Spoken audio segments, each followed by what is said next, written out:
Good afternoon, ladies and gentlemen. I declare this meeting of the 24th of March open and acknowledgement of country. Wingecarribee Shire Council acknowledge the Gundungurra and the Thorawal people as the traditional custodians of the land we now call Wingecarribee Shire. I pay my respects to elders both past, present and emerging. I would also like to extend that respect to all Aboriginal and Torres Strait Islanders present here today. The Council Prayer. Let us meet in this chamber in a spirit of fellowship and goodwill to represent all members of the community in its cultural and religious diversity, to be honest and objective in all our deliberations, to respect the view of residents, the rights of all to express their opinions without fear or favour, and to make decisions for the common good of the community. Obviously, there's no apologies. Adoption of minutes of previous meetings. The first meeting held on the 9th of March.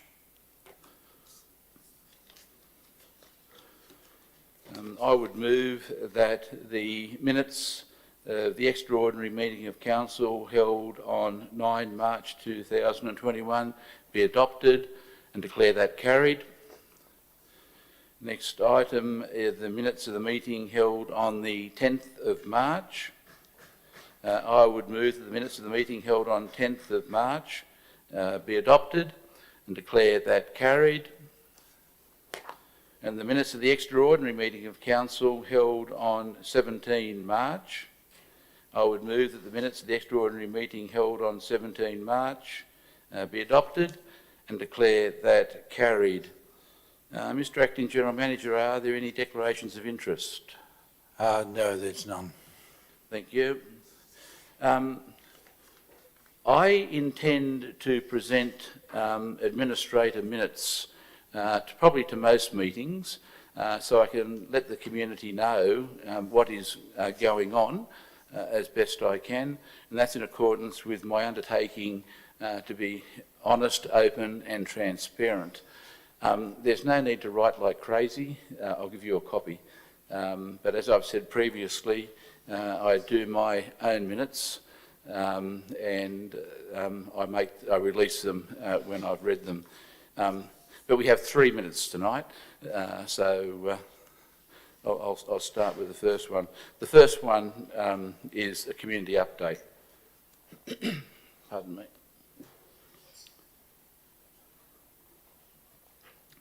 The recent prolonged rain event that impacted Queensland and New South Wales reached our Shire starting on last Tuesday, the 16th of March, and has now eased. Rainfall recorded in Bowral topped 250 millimetres, whilst Moss Vale recorded only 120 millimetres. Council is currently awaiting the outcome of its application to Resilience New South Wales to have the Shire included in the Natural Disaster Declaration. The rain event has kept council crews, SES, police, Endeavour Energy and other agencies extremely busy, working around the clock, attending to dozens of fallen trees which had blocked roads, sometimes bringing down power lines and water blocking roads. On behalf of the Wingecarribee community, I thank them all. The saturated roads resulted in hundreds of potholes which will take crews weeks to repair. Road users will need to be especially cautious and patient now and for the next few weeks whilst road repairs are being undertaken and fallen trees are being removed from roadsides. Excuse me. A big thank you on behalf of the community is due to Council's wonderful crews, support staff and customer service staff who have worked tirelessly in maintaining important services to our community and endeavouring to reopen roads with a minimum of delay. On a personal note, could I thank those who provided me with very detailed and professional status briefings during the period. I'd also like to take this opportunity to welcome and thank Mr Les McMahon for taking on the role of Acting General Manager for the next couple of months. As I previously said, Fresh eyes will be important for the Council's administration as we work to restore the proper and effective functioning of the Council as generally outlined in the Minutes of the Local Government's Correspondence of 2 March. The recruitment of a new General Manager is a priority, and advertising for the position has been reopened until Tuesday, 6 April. I'm now seeking 2 community representatives to assist the selection process, and residents are encouraged to put their names forward. As I said earlier, suspended and former councillors and candidates for local government election, past and prospective, will not be considered. There will be a considerable amount of reading and the need to complete confidentiality agreements, and in the circumstances, as the process may take a few days, and in fairness, a stipend will be offered to people who want to put their name forward. Interested residents should forward their details and a few words advising of their experience in such matters and what they believe should be the attributes from a community perspective for the new General Manager. And there'll be press releases going out today in relation to that, and I will be dealing with that personally, so I'll be asking people to email me rather than the Council in relation to that matter. The selection panel will consist of 4 people, facilitated by Local Government New South Wales and Mr John Rayner, the former long-serving General Manager of Sutherland Shire and currently the Special Advisor and Financial Controller of Armidale Regional Council, has agreed to assist in the process. No Wingecarribee Shire Council personnel, including the Acting General Manager, will be involved. The staff are thanked for pulling together so quickly an interim advisory planning panel, and I'll be moving an amendment to the recommendation for that panel tonight to have determination powers for development applications for its first meeting. I've asked the General Manager to immediately commence the process of expanding the community representation base of the panel so there is a bigger pool and hopefully covers all areas of the Shire. In my minute of 17 March meeting in relation to the introduction of a panel, I noted the actions would assist in validating or exposing the professionalism and competence of planning staff. It has now been brought to my attention that there is local commentary on the fact that residents will no longer have advocacy from councillors. In my view, this is just not correct. In the short time I've been here, I've taken an early view that there appears to be some blurring by elected officials and council staff on their respective roles and responsibilities. The Local Government Act is very clear in section 232 on the roles of a councillor, one of which states, amongst other things, to represent the collective interests of residents, ratepayers and the local community. It was my emphasis on collective. Residents will be able to make personal representation to the panel, and no doubt some will also be represented by professionals. Nothing stops the councillor also appearing, recognising their section 232 statutory obligations. Even a suspended councillor can appear if they are not exercising any of the functions of civic office. I alluded previously to the fact that I'm being approached by residents and staff about the operations of council, and I would encourage people to come forward in that regard. Some people are not very happy with the planning section in particular, and development application assessment appears to be a consistent theme.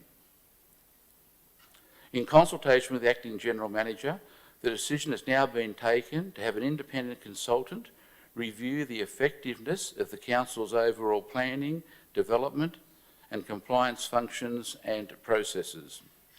A brief is being prepared that will include the opportunity for residents to speak directly on a confidential basis to the selected consultant. Residents who are writing to me with concerns will be directed to the consultant, who will have the necessary expertise, experience and qualifications to give constructive comment. I wish to make it very clear that the decision to allow direct access should not be seen as an opportunity to reopen already determined matters, nor will the consultant become involved in the assessment of matters presently before the Council. In my role as Interim Administrator, I have an obligation to submit a report to the Minister about my administration of the Council, which is it to include any recommendations in relation to improving or restoring the proper and effective functioning of the Council. This report is to be provided to the Minister no less than 14 days before the end of the suspension period. To assist me in coming to an informed conclusion, I think it necessary to visit all towns and villages in the Shire to consult locally with any resident who may wish to do so. While this will be time-consuming, I consider it essential. The staff are presently planning visits that will be held in mid-April, early May, and ample notice will be given of location and dates to enable residents to make appointments. If it's considered necessary for visits to be held at night, I'll be only too happy to do so. It is important that all views be considered. Finally, I would advise that Council's normal office hours will revert to 8:30 to 5:30, effective from Monday 29 March, following the easing of COVID-19 restrictions by the New South Wales Government. I've also asked the Acting General Manager to liaise with staff to see if it is possible in the future for offices to close at 5 p.m, in line with normal business hours. I would move that this minute be received and noted and resolve accordingly. The next minute relates to development servicing plan charges and the New South Wales Ombudsman's final report in relation to a matter that was received by Council not that long ago. At the Council meeting held on 10 March 2021, the final report delivered by the New South Wales Ombudsman in response to their investigation of a complaint relating to development servicing charges was tabled. Details in relation to the complaint that initiated the investigation are well known, and I do not propose to restate them in this minute. Unfortunately, Council officers did not make a recommendation in relation to the final report, but gave councillors 3 options, with Council ultimately resolving as follows: that Council accept recommendations 2 and 6 made by the New South Wales Ombudsman, as outlined on page 3 of the report in attachment 1, at this time acknowledging recommendation 5 has been satisfied, having tabled the Ombudsman's final report as attached in a public council meeting, and that a report be brought back to Council following the period of public notification. In my view, the most recent report of the Ombudsman on this matter has not been handled well by either administratively or politically. Accordingly, I move that Council's decision of 10 March 2021 be rescinded. I resolve accordingly. The third minute that I wish to deal with again relates to the development service plan charges and the New South Wales Ombudsman's final report. I'm sorry I've got to read all of these things out, but there's a formal process that must be followed, and I will be doing things properly in this chamber.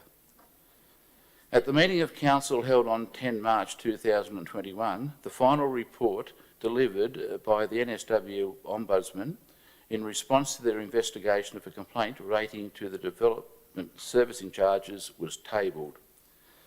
The motion passed by Council on 10 March 2021 being, and I quote, that Council accept recommendations 2 and 6 made by the New South Wales Ombudsman as outlined on page 3 of the report in attachment 1, At this time, acknowledging recommendation 5 has been satisfied, having been tabled the Ombudsman's final report as attached in the public council meeting, and that a report be brought back to council following the period of notification. This resolution has now been rescinded. I now move that council adopt all recommendations to the New South Wales Ombudsman's final report. 1. Refund the complainant the difference between the rates listed in the initial development consent and those that were ultimately required to pay. 2. Post a notice on its website, issue a media release and advertise in a local newspaper inviting developers to contact council if their consents include the standard condition and were granted before 1 January 2007, so council can, point 1, consider whether to refund any fees these developers paid over and above the fees listed in their consents. Point 2, if necessary, amend its records to ensure council does not charge the relevant developers higher fees in the future. Point 3, write to developers who hold consents LUA 040597, LUA 041850 and LUA 991754, and advise them that any water and sewerage fees that were required to pay if they apply for a compliance certificate will be the fees listed in their consents. 4. Ensure its practice regarding closing council meetings and providing the required public record as to why part of a meeting is closed comply with the Local Government Act 1993 and Office of Local Government Guidelines. 5. Table the final Ombudsman report on this matter in a public council meeting. 6.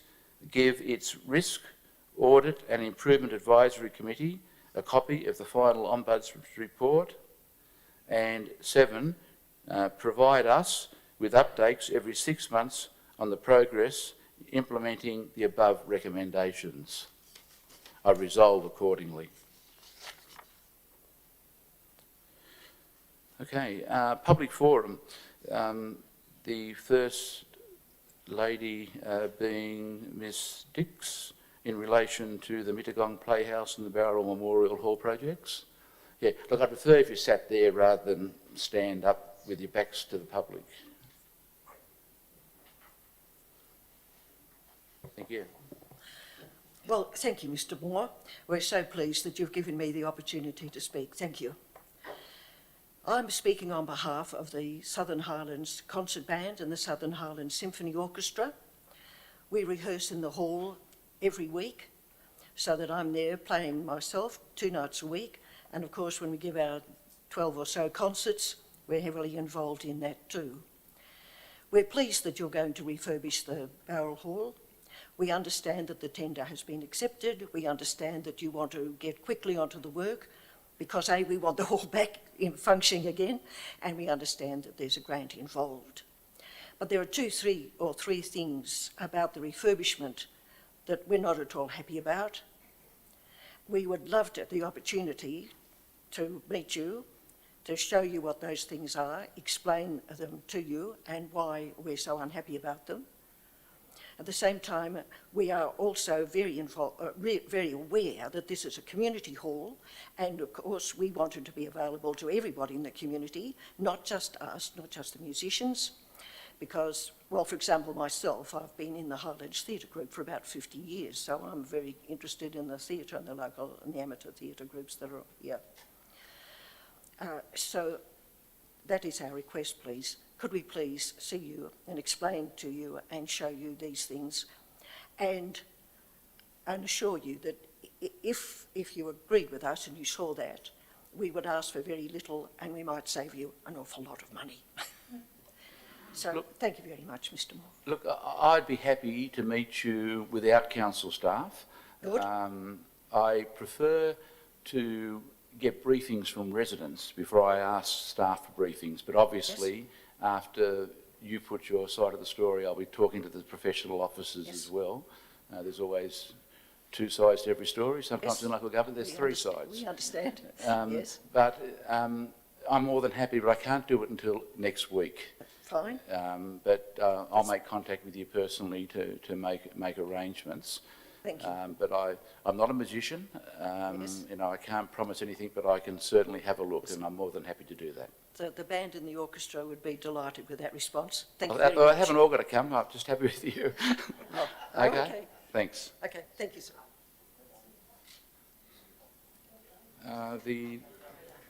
Mr. Dobler for the 27 Kimberley Drive barrel matter. Before you start, if I could just say I preempted in my minute that I won't be dealing with development applications and that this matter will be going to the panel and I think the meeting's 7th of April. So bear that in mind, I won't be making the decision. I fully appreciate that, Mr. May. Thank you. Well, thank you, Mr. May, for this opportunity, and I thank Mr. Pepping and members of his staff for the manner in which they have properly and fairly dealt with our application despite difficult circumstances.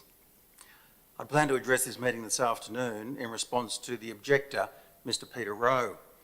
However, given recent decisions taken by you related to the interim LPP, and in particular your intention to refer the application to that panel for consideration on the 7th of April, coupled with the fact that Mr. Rowe has decided not to proceed with his address, I believe it inappropriate for me to speak at this time, but I would like to, but I look forward to addressing the panel in due course. Meanwhile, we firmly support the assessing officer's report. Thank you. Yeah, I appreciate that. I have actually spoken to Miss Mitchell, was it? Yeah, I phoned her myself this afternoon to tell her not to lose any sleep. I wouldn't be making any decisions. Thank you.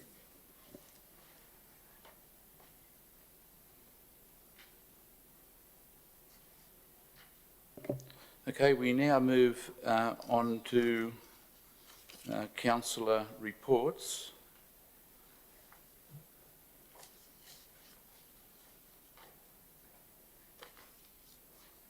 Which just happens to be item 9.1, 27 Kimberley Drive.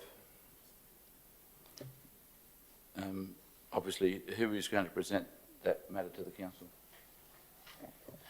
Just before you start, you're probably aware I've been an administrator on a few occasions now, and I do like the officer who has done the report to make a quick introduction of that report to the community and the council at a public meeting. I like to do that for a couple of reasons. Number one is that there's a recognition to the person who does all the work. Obviously a general manager or a deputy general manager has a team behind them and they do the work. So there's a recognition that you know, behind the organisation there's a lot of people doing you know, really first-class work, whether you agree with what they do or what they don't. In the current circumstances with COVID, that's impractical. So I've asked the deputy general managers if they could do it, but in my 3 months here, if normality returns, I'll be asking that the person who prepared the report, if they so desire, they mightn't want to come forward and be in a position to present the report. Mr. Pepin. Thank you, Mr. May.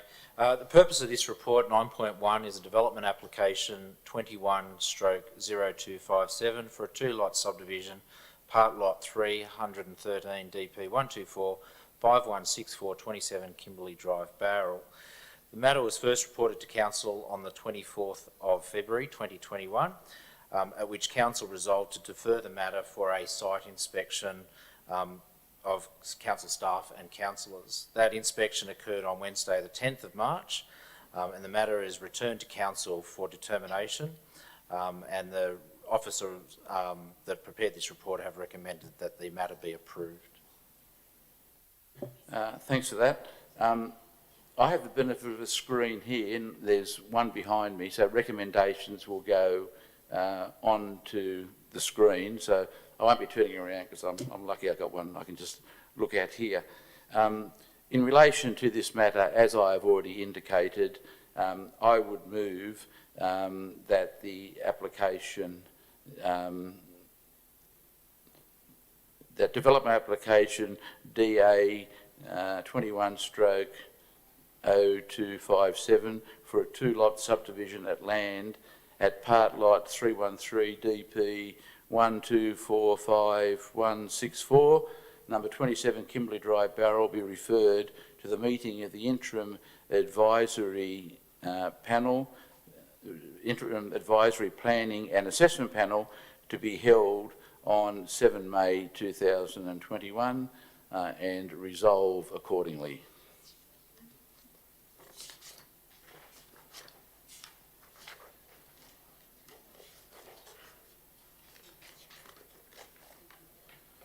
Next item is 11.1.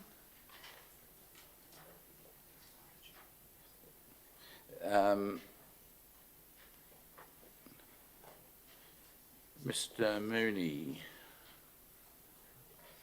Thank you, Mr. Mayor, and through the Chair. This report presents the tenders received in relation to the design services for the duplicate water main, which is proposed to be located between Barrel to Mossvale. In response to ongoing urban development occurring within the Southern Highlands, Council is proposing to install a duplicate water trunk main between the intersection of Kangaloo Road, Nerridge Park Road and Barrel through to Hill Road in Mossvale. The concept level estimate for the construction of the duplicated water main is included in Council's 4-year forward estimates. Due to external constraints in a number of areas of the proposed trunk main alignment, the design tender was structured into separable portions so that the site constraints of certain sections of the route did not adversely affect the whole design. The tender was advertised from the 26th of January 2021 to the 2nd of March 2021, and a total of 8 tender submissions were received. All tenders were considered in accordance with the Local Government Act, the regulations and Council's procurement policy.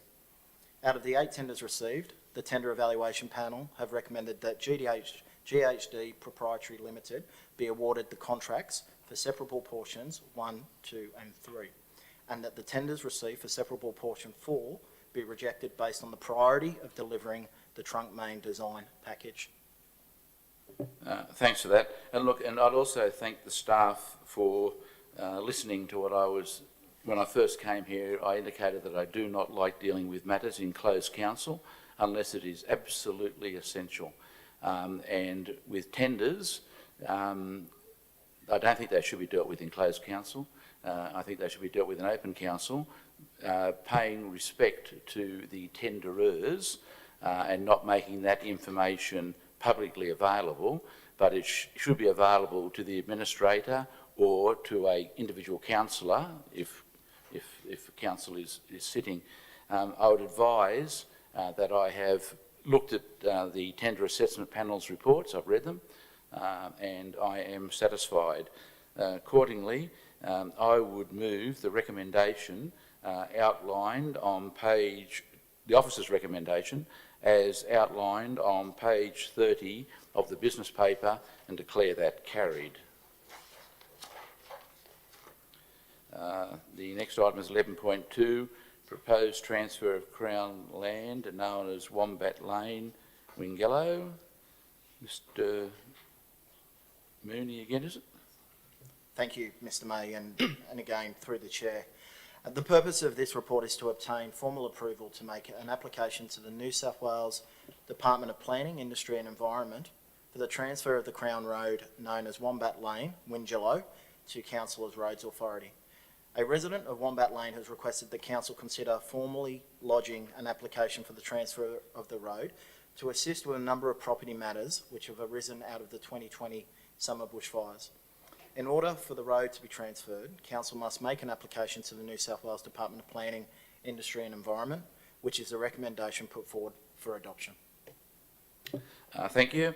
In relation to item 11.2, I would move the officer's recommendation outlined on page 36 of the business paper and declare that carried. Next item is 11.3, compulsory acquisition of Crown land, Kangaroo Valley. Mr Mooney. Thank you again, Mr May, and through the Chair.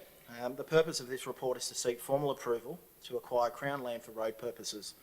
The subject property is Crown land within the Yeola Wildlife Refuge at Kangaroo Valley, being Lot 1 in Deposited Plan 125-1105. The Yeola Reserve traverses both the Wingecarribee Shire and Shoalhaven Council boundaries. The formed access road, which is currently used, is constructed outside of the legal road reserve. This proposal was first considered by Council in 2012. The matter has become protracted due to its location across two boundaries, delays in obtaining Crown approval, and the length of time it has taken to survey the land for the plan of acquisition. To formalise the road reserve and to ensure legal access for the property owners located in the Wingecarribee local government area, it is recommended that the formal recommendations provided by council officers be adopted so that the compulsory acquisition can now proceed. Thanks for that. In relation to item 11.3, compulsory acquisition of Crown land to Kangaroo Valley, I would move the officer's recommendation outlined on page 40 and page 40 of the business paper, 1, 2, 3, 4 and 5, and declare that carried. Next item is 11.4, the investment report. Mr Mooney. Thank you, Mr May, and through the Chair. This report presents Council's investment portfolio as at 28th of February 2021. Council's total investment portfolio at the end of the February period was $185.1 million. Council's investment portfolio has increased by $2 million since the January reporting period. This increase was primarily due to land rates and water accounts falling due during the month. The average rate of return continues to decline, with the rate for the February period being 0.83%. Council staff continue to actively seek the best available rates within its investment parameters during what has become a protracted low interest rate environment. Thanks for that. In relation to item 11.4, pardon me, investment report February 2021, I would move the officer's recommendation outlined on page 46 of the business paper and declare it carried. Next item 11.5, drinking water quality policy. Mr Mooney. Thank you again, Mr May, and through the Chair. The purpose of this report is to seek the formal adoption of the revised drinking water quality policy. This policy is an essential component of Council's drinking water management system. The drinking water management system is a regulatory document that has been developed in conjunction with the Australian Drinking Water Guidelines Framework and the New South Wales Ministry of Health Public Health Unit. Council first adopted its drinking water quality policy in April 2015. To ensure Council is achieving its regulatory and operational requirements, a review of this policy was conducted during the last quarter of 2020. The policy was found to be compliant with the requirements of the Australian Drinking Water Guidelines, and therefore no major amendments were required. The revised policy is presented for formal adoption.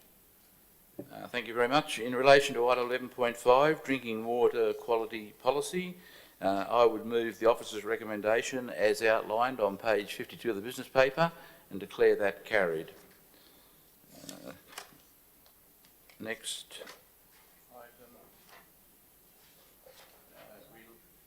item. The next item relates to the establishment of a planning policy. Item 12.1, Mr Pepin.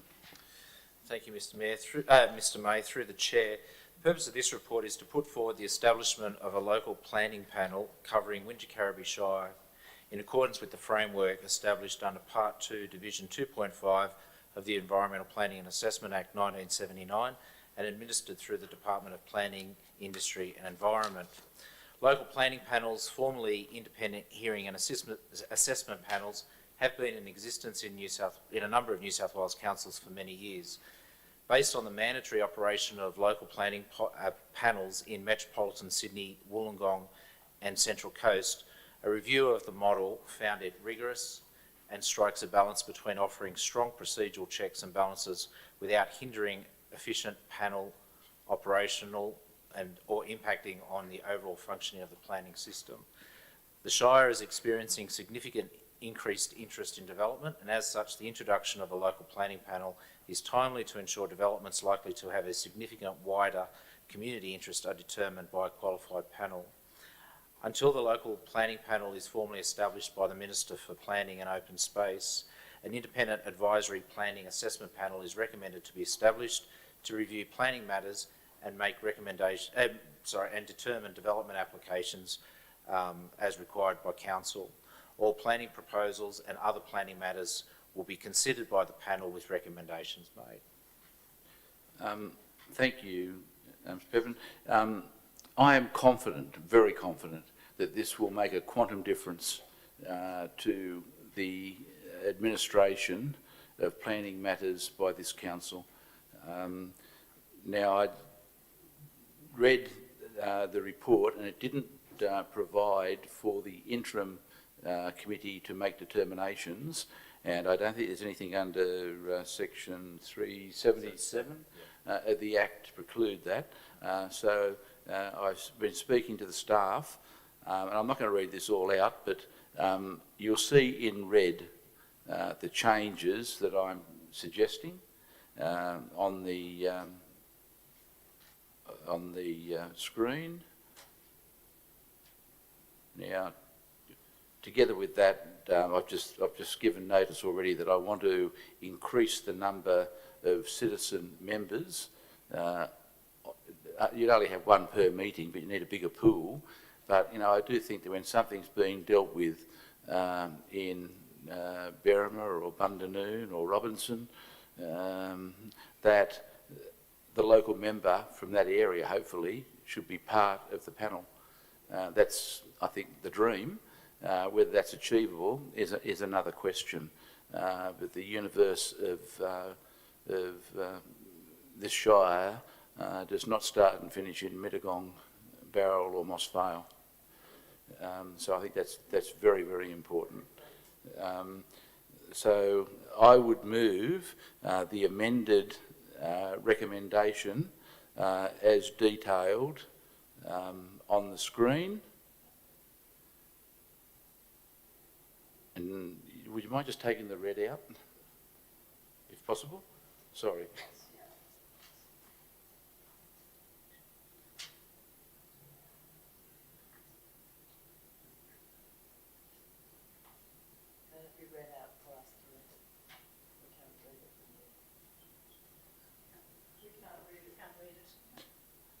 Well, what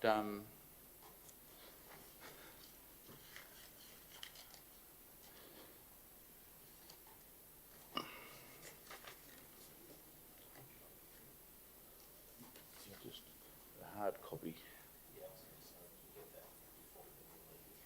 Yeah. Look, we will have hard copies available for everybody before you leave. There's quite an amount in this, and public notice has been given, the printed agenda, and I've explained the changes, and that is that the change is that the interim panel will be able to make determinations from the first meeting.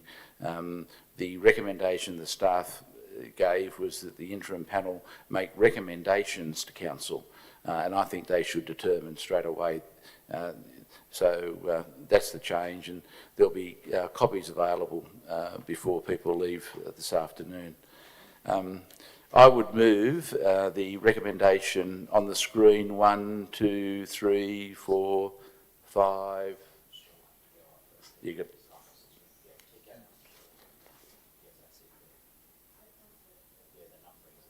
Okay. Well, we're going to have to fix the numbering then.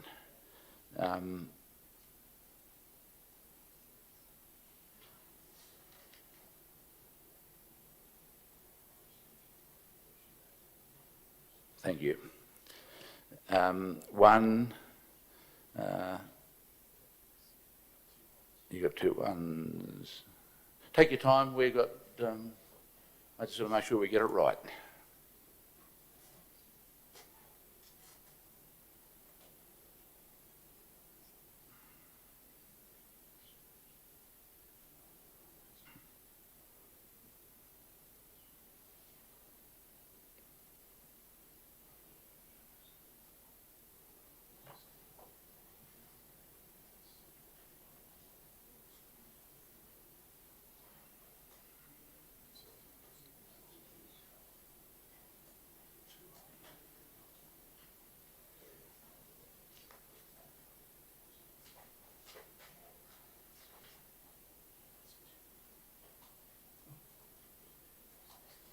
Okay, on the screen, if we go back to scratch, back to 1.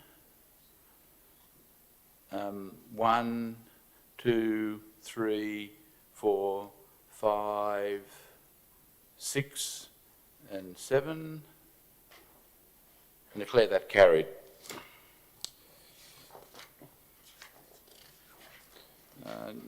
Next item is 12.2, a review of backyard burning of vegetation policy. Mr. Pepin? Thank you, Mr. May. Through the chair, the purpose of this report is to update the backyard burning and vegetation policy, burning of vegetation policy, which was introduced in 2018. It was a substantial variation to the previous policy in that it expanded the area of towns and villages that couldn't burn during the out of bushfire season area. So it was a 2-year plan. The policy has been in place for 2 years, and upon review, council staff have found that certainly the number of complaints of neighbours complaining about smoke during the burning season has diminished significantly, and as a result, only minor changes in terms of the template output, or the template configuration has changed, as well as minor edits to some of the language to make it clearer. And so the policy is not recommended to be put out for public exhibition, and it's recommended that it be adopted. Thank you for that. In relation to item 12.2, review of urban backyard burning of vegetation policy, I would move the officer's recommendation outlined on page 71 of the business paper and declare it carried. 12.3, update of the asbestos management policy. Mr. Pepin? Thank you, Mr. May. Through the chair, again, the purpose of this report is to update an existing policy of council, which is the asbestos management policy. Again, this policy has been in existence for a number of years and was due for review, and upon review, minimal changes have been recommended at this point in time. It is worth noting, however, that as part of Wingecarriby Council being part of the Canberra Joint Organisation, a major piece of work that is being done by that organisation is an asbestos management policy, and upon the finalisation of that policy, it is likely that this existing council policy will be replaced, but in the meantime, this policy is recommended to be carried over until such time. Thanks for that. Look, I'm going to defer this matter. I like to read everything before I make a decision, and to be quite frank, I just haven't had time. So I'll be deferring this until the next meeting, and noting, so the matter be deferred to the next meeting of council, noting that it's not necessary to reprint the attachment. And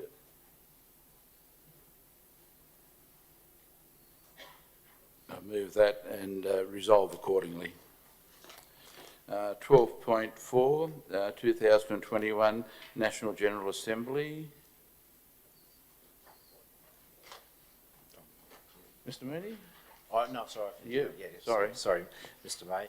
And through the chair, the purpose of this report is for council to determine its attendance at the 2021 National General Assembly of Local Government, which is held in June annually down in Canberra at the National Conference Centre. Council has traditionally attended this particular conference, attended by the Mayor, one other councillor and the General Manager or their delegate. This report recommends that Council consider its attendance for the conference in 2021, date 20 to 23 June. This recommendation only permits the interim administrator or the mayor, not another councillor, to attend. Thank you. I agree with that. In relation to item 12.4, 2021 National Assembly of Local Government, I would move the officer's recommendation outlined on page 152 of the business paper 1 and 2, and declare that carried. The next item is 12.5, Amendment to Code of Meeting Practice and Committee Structure. Mr. Bevan? Thank you, Mr. May. Through the Chair, the purpose of this report is to bring forward a change to Council's Code of Meeting Practice and Committee Structure. Council currently, as part of its Code of Meeting Practice, has 2 meetings held a month on the 2nd and 4th Wednesdays. Mr. May's administrator minute of last week foreshadowed that his intentions of going to a monthly council meeting.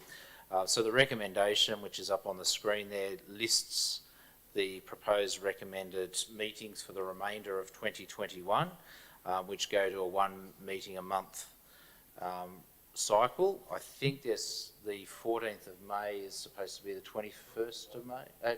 The 14th of April to the 21st of April. So that will have to change. It's also worth noting that in considering this, some research was done of all the surrounding councils of Wingecarribee Shire and further afield, and it's clearly obvious that most councils now have gone to a 1 meeting a month cycle. Some councils, example Shell Harbour and Wollongong, they hold their meetings every 3 weeks, and that obviously presents some difficulties in not having a designated week in the month. And the only other council that still maintains a 2 meeting a month cycle is Goulburn Warwaree. So this change would be consistent with the majority of local councils surrounding Wingecarribee Shire. Pardon me. As I indicated to you in discussions, I have commitments on the 14th of April, which I can't get out of. So you'd have to bear with me. We'll have to change that one to the 21st of April. I take the view that councils should really only meet once a month or have extraordinary meetings if deemed necessary by both the Mayor and the General Manager. I just think if you have 2 weekly meetings, you get onto a merry-go-round for the staff, and there's no time to look at the real policy issues of the council. And in the time I'm here, I can guarantee you there's going to be a lot of looking at policy issues of the council, and you know the work rate it will be going up. There's not going to be time for meetings every 2 weeks, but more importantly, now that there's no DAs on the business papers, I just don't see the necessity for it. And like you, Mr. Pepping, I've looked at the surrounding councils, and only it appears to me that Goulburn is the only one that still has 2 weekly meetings. I don't want to criticise them. I think it's pretty old school. Let's bring this council up to scratch. Accordingly, I would move in relation to item 12.5, amendment to the Code of Meeting Practice and Committee Structure, the officer's recommendation outlined on page 154 of the business paper, noting that 14 April becomes 21 April and resolve accordingly. The next one is 12.6, amendment to the payment of expenses and facilities for the Mayor and Councillors policy. Mr. Pepping. Thank you, Mr. May. Through the Chair, Council has a payment of expenses and facilities policy for the Mayor and Councillors of the day. So the purpose of this report is to extend the payment of expenses and facilities for the Mayor and Councillors policy to the interim administrator in the first instance, and to also amend the policy to include the provision of a car for the Mayor or administrator, whichever case. The recommendation is that this be placed on public exhibition for a period of 28 days. Look, thanks for this. Look, this is a housekeeping report. Under the terms of my appointment, the council is responsible for reasonable travel and accommodation expenses. The reality is I live in Manly. Travelling backwards and forwards in my car is going to cost the community a fortune. So this is a common sense policy change. I must say I was surprised when I got here that the Mayor does not get a vehicle, but that's something that's a matter for the Council to deal with later on. In relation to item 12.6, amendment to payment of expenses and facilities for Mayor and Councillors policy, I would move the officer's recommendation outlined on page 158 of the business paper and declare that carried. We now move to 13.1, legal report. Mr. Pepping. Thank you, Mr. May. Through the Chair, the purpose of this report is a standard monthly report that we report the legal report to Council. It consists of two components. In the first instance, there's an open report which includes costs incurred on legal charges, mostly relating to development applications before the Land Environment Court. They are reflected on page 165. The second part of the legal report is a closed report which updates councils on the legal proceedings that are before the Land Environment Court relating to development applications and any other matters are of interest.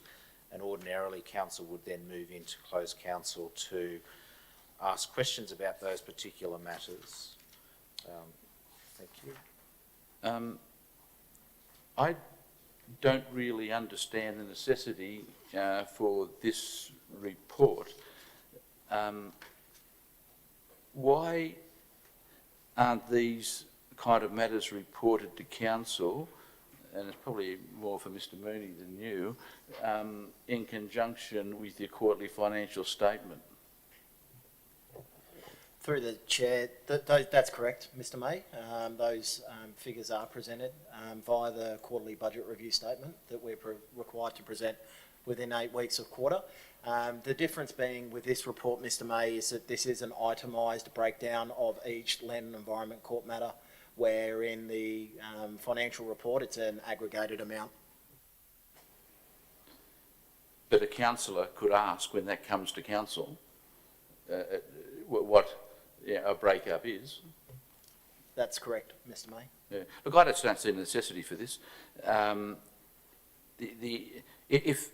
If a matter is before the Land Environment Court, and in effect it's getting out of control, there's an obligation on the General Manager to report that to the Council.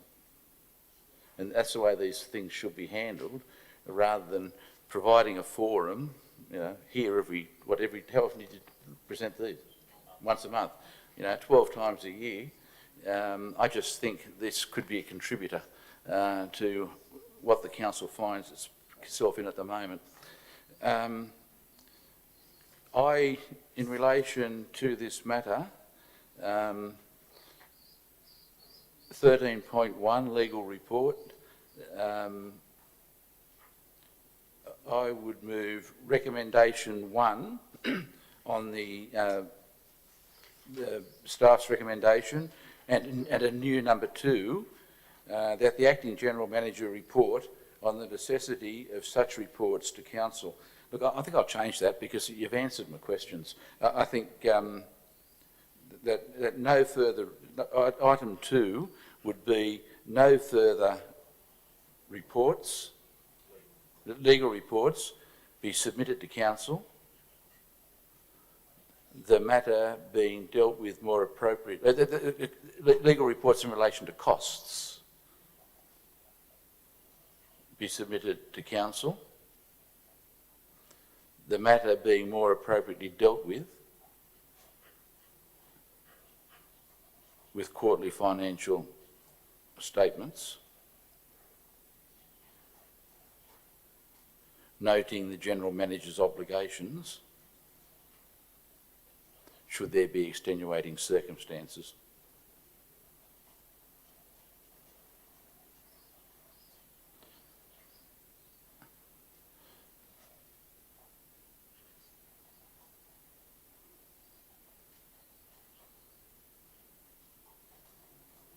Get rid of 3. Sorry, get rid of 3, please.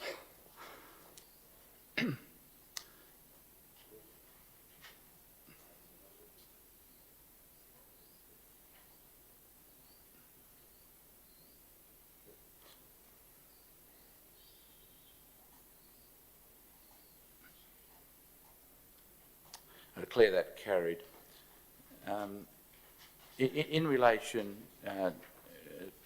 to that, what I'm saying is that, you know, if costs look like going through the roof, there's an obligation on the part of the General Manager to report that back to the Council, and, you know, may need an extraordinary meeting, but I just don't see the need for these reports. Item 13.2, the resignation of Councillor Gary Turland. Who's Mr. Mooney? Sorry, Mr. Sorry. May. Yeah, I'll introduce that. Thank you, Mr. May. Through the chair, this is a housekeeping report which recognises the resignation of Councillor Gary Turland, which occurred on the 12th of March, on Friday the 12th of March, and the recommendation is to thank him, offer thanks for his contributions to the Shire since being elected as a councillor in 2012 and again in 2016. I don't understand the relevance of 1:51 p.m. You resigned on the 12th? Yeah. Well, the 151's in there. For the record, I'd like it recorded in the minutes that the suspension order was gazetted at 12:35 p.m.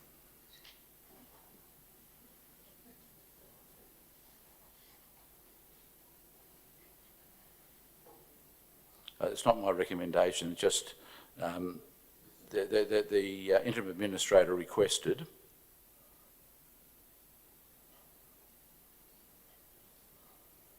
that it be recorded in the minutes.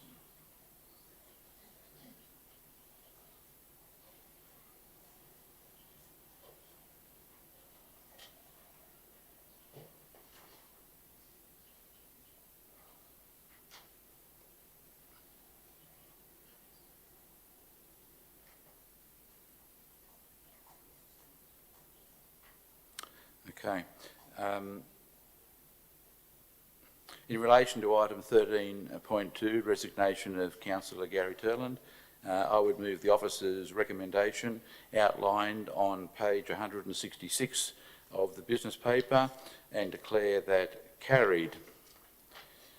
We now move on to notices of motion. First one, 18.1, notice of motion 2/2021 recruitment of General Manager. That notice of motion lapses. Item 18.2, notice of motion 3/2021 parking and traffic study in Fuson Street, Bowral. That notice of motion lapses. Item 18.3, the notice of motion 4/2021 Mittagong Playhouse and Bowral Memorial Hall Projects Community and Stakeholder Meeting. That notice of motion lapses. We now move on to item 19, closed council. I have no intention of going into closed council to deal with these matters. I don't think that at the present stage they are publicly available, but they will be very shortly after this meeting concludes.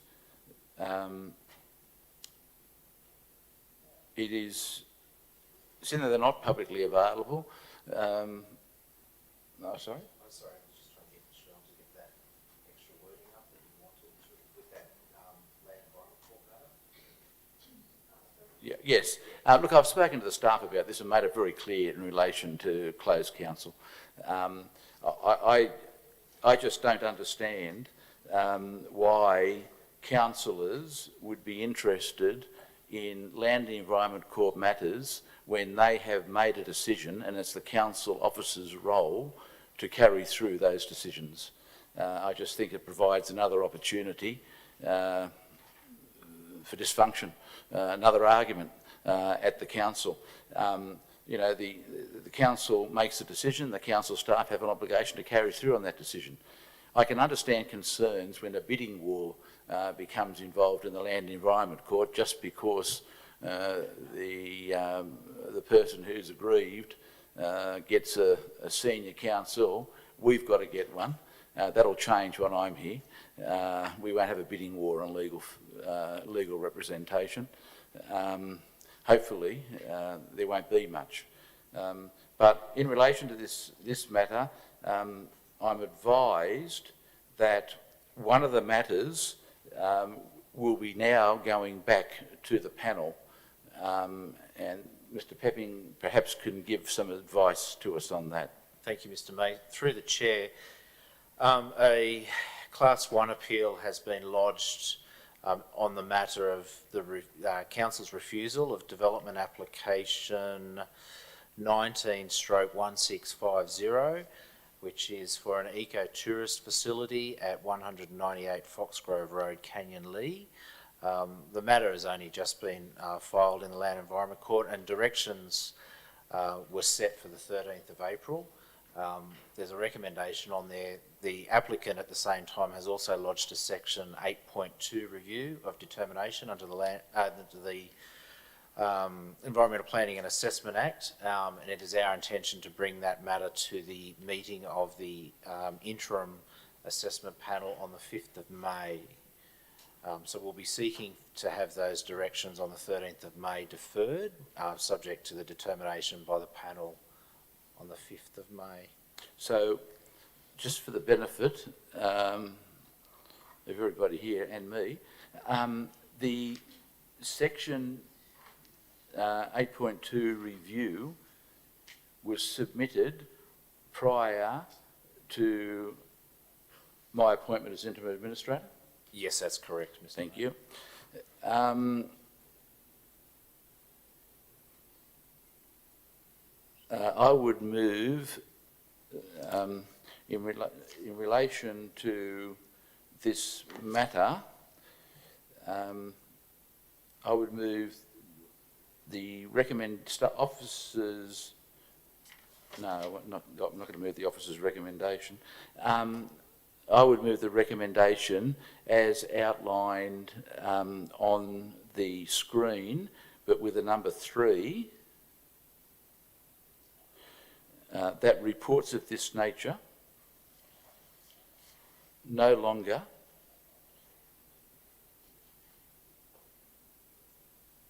be listed for council's consideration unless the General Manager is of the view that further direction is required, comma, such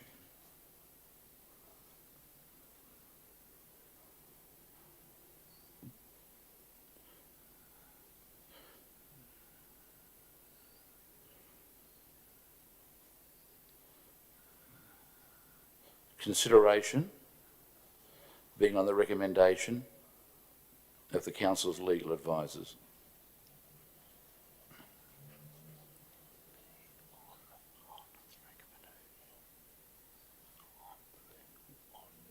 Be on the recommendation. Be on the recommendation. Yep. Be on.